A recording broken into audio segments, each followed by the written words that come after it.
Boa tarde a todos, sejam todos bem-vindos, meus irmãos, minhas irmãs, para mais uma sessão de estudos da tarde de hoje. Para iniciar os nossos trabalhos, convido a todos que me acompanhem na prece de Francisco de Assis. Senhor, fazei de mim um instrumento da vossa paz, onde houver ódios que eu leve o amor, onde houver ofensas que eu leve o perdão, onde houver discórdias que eu leve a união, onde houver dúvidas que eu leve a fé. Onde houver erros, que eu leve à verdade. Onde houver desesperos, que eu leve à esperança. Onde houver tristezas, que eu leve a alegrias. E onde houver trevas, que eu leve a luz. Ó Mestre, fazei com que eu procure mais consolar que ser consolado, compreender que ser compreendido, amar que ser amado. Pois é dando que se recebe, e perdoando que se é perdoado, e é morrendo que se vive para a vida eterna. Que assim seja.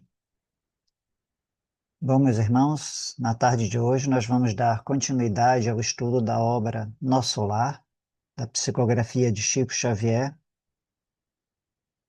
E o tema do estudo de hoje é o capítulo 19, A Jovem Desencarnada. Então, relembrando, né, o capítulo 18, ele tratou de uma série de questões, mas principalmente relacionadas à questão da sutileza do tema da alimentação dentro da cidade de Nosso Lar. E como, a depender do grau de elevação ou grau de desprendimento dos seres que lá, na época, 80, 90 anos atrás, lá se encontravam, né? Como se dava a questão da alimentação, a natureza da alimentação, mais sutil ou mais grosseira em cada um dos diversos departamentos e seus habitantes, respectivos habitantes dentro de Nosso Lar. E, de novo, chama a atenção de que o que foi descrito na obra era como estava o status, né, a condição de Nosso Lar com relação ao tema alimentação há 80, 90 anos atrás. Nesse período, alguma mudança pode ter ocorrido. Então, não vamos, digamos assim, engessar, né, as nossas considerações a respeito. Mas iniciando aqui o capítulo 19, A Jovem Desencarnada. Então, aqui fala sobre a neta, já foi comentado sobre essa senhorita em outros capítulos. Ela era recém-chegada lá em Nosso Lar e ela era neta da mãe de Lísias, ok? Sua neta não vem à mesa para as refeições? Perguntei à dona da casa, isso é André Luiz, ok? Por enquanto, alimenta-se a sós, esclareceu Dona Laura.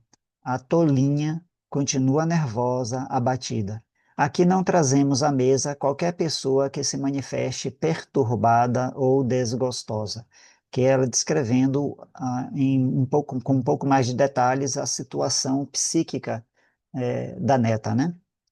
A neurastenia e a inquietação emitem fluidos pesados e venenosos que se misturam automaticamente às substâncias alimentares. Ok? Então, se a gente vai ingerindo o alimento, mas se o nosso corpo, vamos lembrar que lá eles estão já desencarnados, sem a presença do corpo físico. Então, a alimentação é também fluídica em relação à nossa alimentação aqui física, porque a alimentação lá é alimentação constituída de matéria astral, ok? Então já é uma alimentação bastante fluida, ok? Porque a matéria astral ela é mais sutil do que o ar que a gente respira, a matéria astral, ok? E o curioso é que mesmo sendo assim, ela consegue se agregar e produzir elementos físicos, físicos astrais, não físicos dentro dessa realidade aqui que nós conhecemos, ok? Então, por exemplo, sabe aquele objeto que a gente tem dentro de nossa casa, espuma, a esponja, né? Aquele esponja ali é um material Hoje em dia, os cientistas conseguem produzir esponjas que extremamente leves, preenchidas, né, com aquelas caverninhas, aqueles buraquinhos internos, que 99% do espaço dessa esponja é ocupado por é, ar livre, é ar, não tem massa. Ou seja, é uma esponja que que de todo o seu volume só possui 1% de massa distribuído naquele volume inteiro, ok? Então é uma esponja extremamente leve, extremamente sutil. Então, isso aqui eu estou trazendo esses elementos para a nossa reflexão e para a nossa melhor compreensão sobre essa questão da matéria em nosso lar. Então, ela fala que a neurastenia e a inquietação emitem fluidos pesados e venenosos que se misturam automaticamente às substâncias alimentares. Então, esse intercâmbio energético que é produzido pelas nossas inquietações emocionais, nossos sentimentos desequilibrados, lá em nosso lar, ou numa condição de desencarnado, facilmente interagem e contaminam, entre aspas, né, que usando um termo mais aberto, contaminam a substância alimentar. E aí o que ocorre? O alimento, em vez de facilitar a recuperação, uma vez que ele foi contaminado, ele vai provocar, né, complicações ainda mais na recuperação da pessoa, ok? Então, e ela ali também poderia acontecer dela, de alguma forma, contaminar o alimento que está à mesa e disponível para os demais, membros da família. Então, por isso, esse cuidado, esse zelo da dona Laura, ok? Continua aqui. André Luiz, manifestei o desejo de visitar a recém-chegada do planeta. Seria muito interessante ouvi-la. Há quanto tempo estava sem notícias diretas da existência comum? Ok? O André Luiz não entra em detalhes aqui. Pode ser um interesse legítimo, pode ser uma curiosidade, e essa curiosidade pode ser, não estou aqui julgando, estou analisando a frase, essa curiosidade pode ser alimentada, pode estar sendo alimentada também pelo fato de André Luiz ainda ter uma parte da sua mente, nas suas preocupações ainda fortemente estabelecidas nas questões do mundo, né, que ele ficou para trás. Então, a senhora Laura não se fez de rogada quando lhe dei a conhecer o meu desejo. Demandamos um quarto confortável e muito amplo. Uma jovem muito pálida repousava em cômoda poltrona. Surpreendeu-me vivamente ao ver-me. Ok? Esse amigo, Heloísa, era o nome da jovem, é um irmão nosso que voltou da esfera física há pouco tempo. A moça fitou-me curiosa. Ok? Cumprimentou-me, esboçando vago sorriso, dando-me eu a conhecer por minha vez. Deve estar cansada, observei. Antes, porém, que ela respondesse, adiantou-se a senhora Laura, procurando subtraí-la de esforços fatigantes. Heloísa tem estado inquieta, aflita. Em parte justifica-se. A tuberculose foi longa e deixou-lhe traços profundos. Entretanto, não se pode prescindir a tempo algum do otimismo e da coragem. Ou seja, a avó estava o tempo inteiro tentando esclarecer a neta da situação em que ela se encontrava, para que ela não produzisse um estado mental e emocional de auto-engano, o que só faria retardar a sua recuperação e, ao mesmo tempo, tentando estimulá-la, né, com frases que a exortavam a uma perspectiva mais otimista e mais ativa, né? Vi a jovem regalar os olhos muito negros, como a reter o pranto, mas em vão. O tórax começou a arfar violentamente e, colocando o lenço no rosto, não conseguia conter os soluços angustiosos. Aí a avó repreendeu ela, carinhosamente, mas repreendeu. Tolinha, disse a meiga senhora, abraçando-a. É necessário reagir contra isso. Essas impressões são o resultado da educação religiosa deficiente, ou seja, que ela havia recebido da mãe dela, que ainda se encontrava reencarnada, né? Da mãe da jovem, portanto, filha de Dona Laura. Sabes que tua mãe não se demorará e que não podes contar com a fidelidade do seu noivo, que de modo algum está preparado a te oferecer uma sincera dedicação espiritual na terra. Olha só que revelações, né?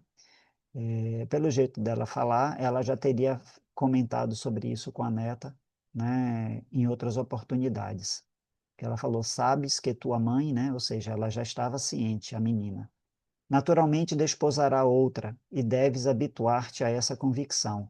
Nem seria justo exigir-lhe a vinda brusca, ou seja, não seria justo exigir, por mérito de saudade do noivo ou do ex-noivo, que ele viesse a falecer para que pudesse reencontrá-la lá em nosso lar. Seria um pensamento equivocado, né? E um desejo comprometedor, né? No sentido de submeter um outro indivíduo a um capricho, a uma vontade, a expressão de uma paixão com grau de exigência, de reconhecimento e realização muito forte, prejudicando a continuidade da existência de um outro ser, né? Não te faltarão amizades carinhosas, nem colaboração fraternal, para que te equilibres aqui.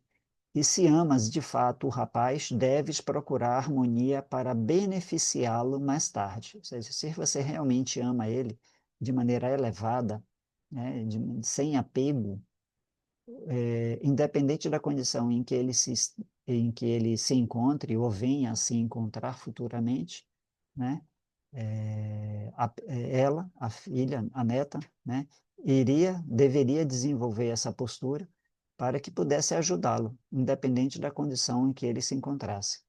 Penalizou-me o pranto copioso da jovem, procurei estabelecer novo rumo à conversação. Isso aqui é uma sensibilidade né, psicológica do André Luiz, e buscou desviar o assunto para não fazer com que a jovem mergulhasse ainda mais em uma crise de sentimentos.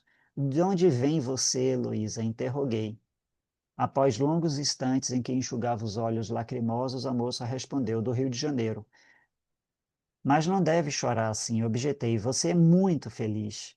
Desencarnou há poucos dias e está com seus parentes e não conheceu tempestades na grande viagem. Ou seja, o André Luiz está alertando ela que ela teve méritos ou teve a possibilidade de, pouco depois do desencarne, ela já ter sido conduzida a nosso lar.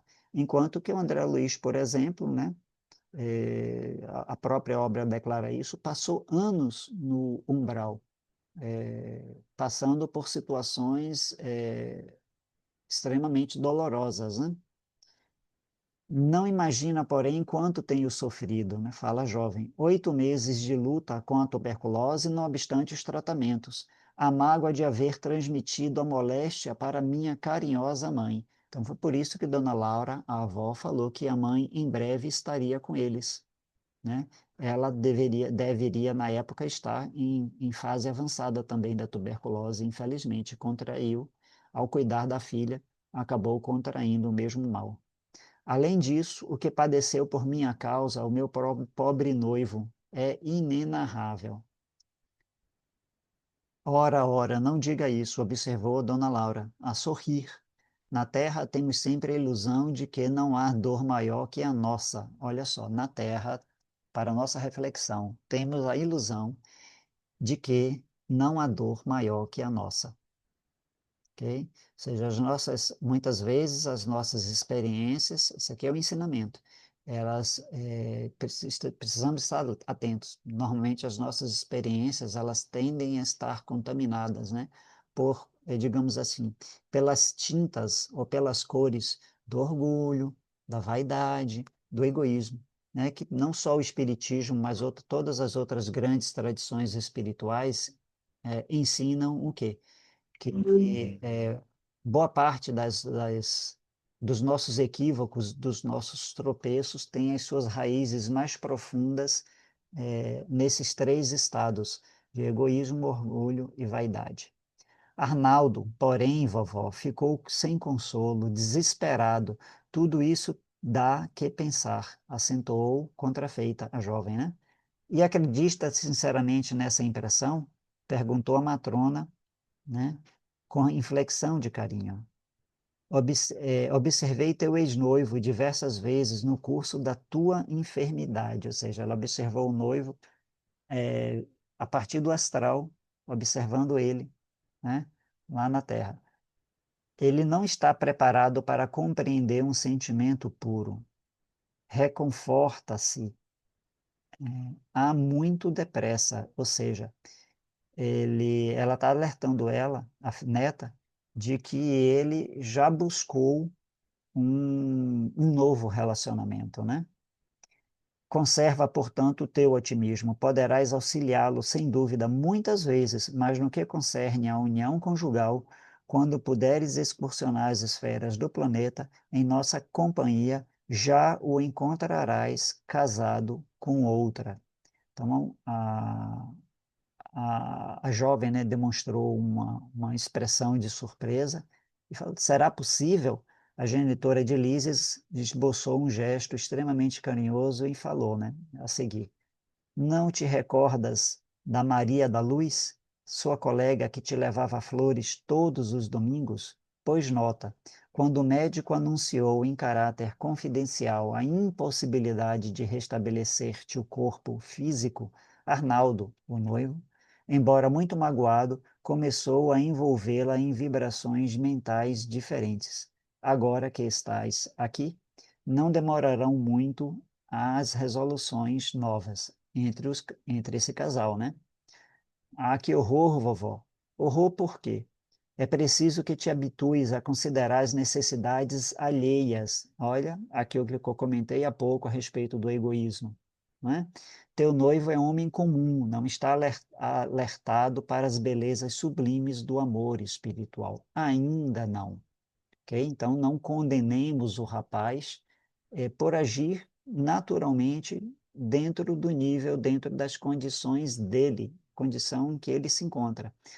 Não, a gente não pode esperar o comportamento de santidade, de renúncia de uma pessoa que ainda se encontra ao meio campo, a meia jornada dentro do progresso espiritual, né?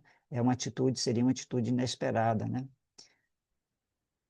Não podes operar milagres nele, por muito que o ames. A descoberta de si mesmo é apanágio de cada um, ou seja, o noivo está no processo iniciando o processo de autodescoberta, conhecendo a si mesmo, começando a aprofundar, segundo a avaliação da avó, né?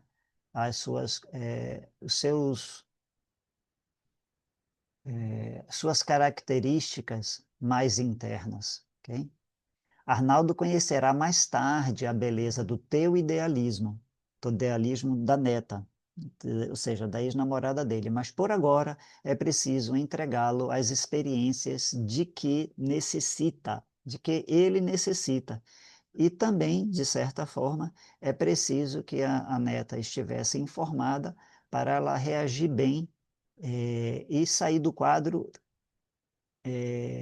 que ela se encontra de perturbação emocional e mental por conta de tudo que ela passou, mas ela também necessita dessas informações para reagir e modificar a sua visão e a sua conduta. Não me conformo, clamou a jovem chorando, né? Justamente Maria da Luz, a amiga que sempre julguei fidelíssima, Dona Laura vem, né? Não será, porém, mais agradável confiá-lo, ou seja, o ex-noivo, aos cuidados de uma criatura irmã? Maria da Luz será sempre tua amiga espiritual, ao passo que outra mulher talvez te dificultasse mais tarde o acesso ao coração dele. Então, a avó, pelas pesquisas que ela fez, ela não falou mal aqui, não trouxe nenhuma característica falar mal nesse sentido. Não no sentido da fofoca, evidentemente, mas ela não trouxe à baila nenhuma característica negativa, nociva dessa jovem, dessa outra jovem, a Maria da Luz, com quem o ex-noivo agora está em um relacionamento. Então ela chama a atenção exatamente disso. que a neta deveria estar feliz porque o noivo já está em outro relacionamento, mas com uma pessoa de boa índole. E sendo uma pessoa de boa índole, vai favorecer, vai ajudar com que o noivo também progrida espiritualmente.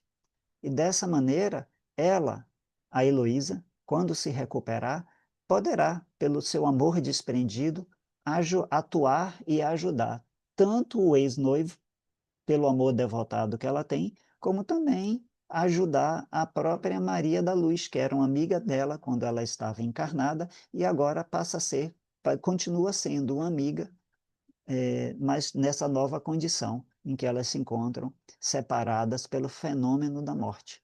Ok? Sei a causa do teu pranto, filhinha. Nasce da terra inculta do nosso milenário egoísmo, da nossa renitente vaidade humana. Entretanto, a vovó não te fala para ferir, mas para te acordar, ou seja, abrir os olhos dela, mudar o quadro mental, fazer com que ela se desprenda desses hábitos e dessas ligações físicas que ficaram para trás. Enquanto Heloísa chorava, a mãe de Lísias convidou-me novamente à sala de estar, considerando que a doente necessitava de repouso. Ou seja, ela, naquela rápida conversação ali, naqueles minutos, a avó transmitiu esclarecimentos, recomendações, reconfortos para a neta, como se fossem pílulas. Ela considerou que a neta já tinha recebido, digamos assim, a medicação, as pílulas de esclarecimento necessárias para aquele dia, então não justificava permanecer naquele ambiente e trazer mais considerações que talvez passassem a produzir um quadro de mais desgaste para a jovem, né? E ela fala: minha neta chegou profundamente fatigada, prendeu o coração demasiadamente nas teias do amor próprio. A rigor, o lugar dela seria em qualquer dos nossos hospitais. Entretanto, o assistente colceiro julgou melhor situá-la junto ao nosso carinho. Isso, aliás, é muito do meu agrado, porque minha querida Teresa, sua mãe, está para chegar. Um pouco de paciência e atingiremos a solução justa. Isso aqui é uma característica, né, dos espíritos com um maior grau de compreensão e certamente dos espíritos mais avançados, né? Eles têm paciência, mas é uma paciência laboriosa, não é uma paciência no sentido da espera, é uma paciência que está ali de braço dado com a atuação permanente para que esse quadro futuro benéfico, essa solução justa, como está aqui no livro, venha a se plasmar, ocorrer o mais rápido possível. Então, não é aquela paciência de ficar parado no tempo, no espaço, desejando que as coisas aconteçam por si mesmas, mas não. É a paciência da renúncia, é a paciência que não favorece quadros de irritação, de desespero, de angústia. É essa paciência que mantém a mente e os sentimentos, né, em um grau relativamente avançado ou mais avançado de alegria, de confiança, de perseverança, que essa perseverança é uma palavra muito boa para descrever aqui esse cenário, e com a finalidade de atingir a solução justa. E a confiança, né, porque a paciência faz com que a pessoa encare os obstáculos de frente e corretamente e persevere, né, mesmo com os obstáculos que já existem ou novos que venham a surgir, mantendo a serenidade, mantendo a confiança de que o resultado final vai ser o melhor possível. É uma questão de tempo e serenidade, ok? Então, aqui, meus irmãos, concluímos a leitura e os comentários, reflexões sobre o capítulo da obra Nosso Lar.